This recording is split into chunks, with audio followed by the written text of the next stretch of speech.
My name is Dorothy de Beck, daughter of the great departed fighter ace Guillaume de Beck. My friends call me Didi. Actually, when all this began back in July 41, I had only one friend, Tommy Carter. He'd flown with my father in the Great War. Tommy raised me. He joked that God had forgotten to give me feathers. On my 14th birthday, he told me, "I've never known anyone so uncomfortable on the ground, but so at peace in the air."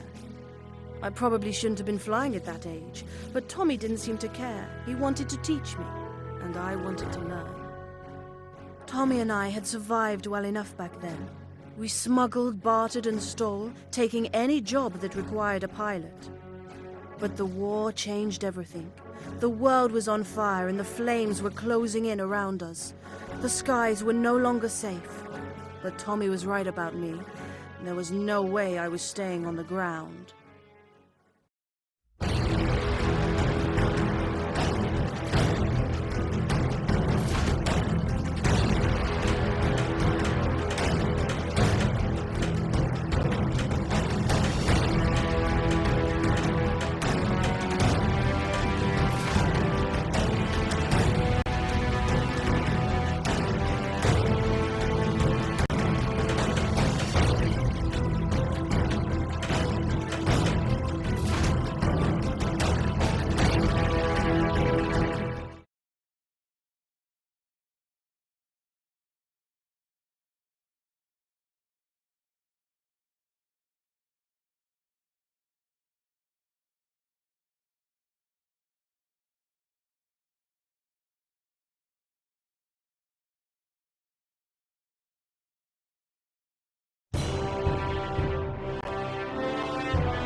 Didi, you're back.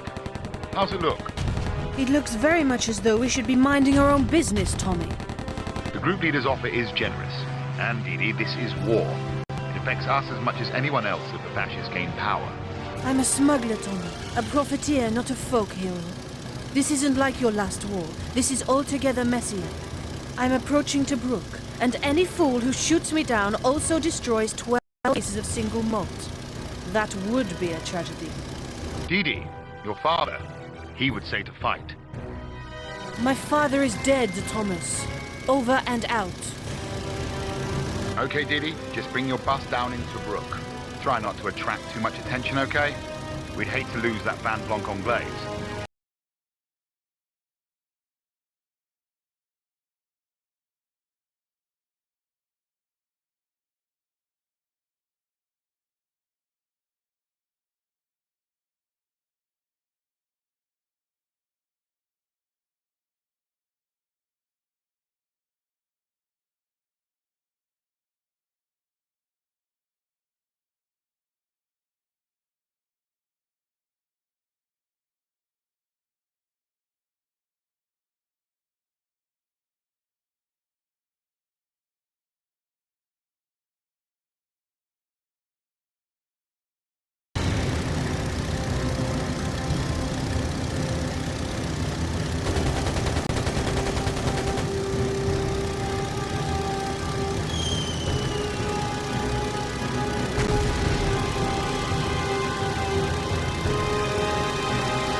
Sorry, Didi. You can't land yet.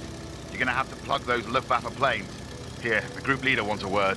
As a gesture of goodwill, I've arranged a little surprise for those Jerrys. If you need help, head toward the marked ambush point. McIntyre out. You heard the man. Act like a mouse, bag yourself a cat.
handle yourself well. Of course, I expected no less of a Debec. The group leader flew with your father, Didi. I need good pilots, Mr. Beck. I have squadrons trained in aerial combat, but sometimes the war effort requires more finesse. You will be well paid for your services, I can assure you. Money, Didi. We could hire that Aussie Akemmer I mentioned. Can't fly if your wings are broken. If I agree, will you let me land?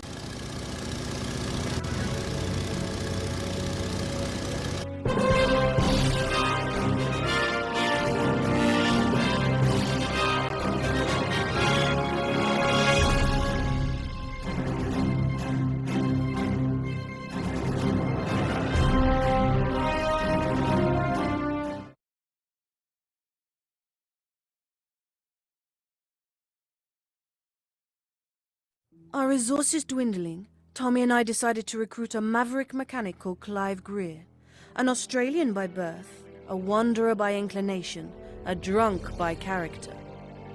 No one else would take him, and he took pay in whiskey, which worked well for us at the time. I didn't expect a neatly pressed uniform and a brisk salute, but Clive still came as a shock. His overalls looked as though they'd been dragged down the runway and back, and he smelled as though he drank more fuel than he had put in the planes. But for all my misgivings, there was something about him that appealed.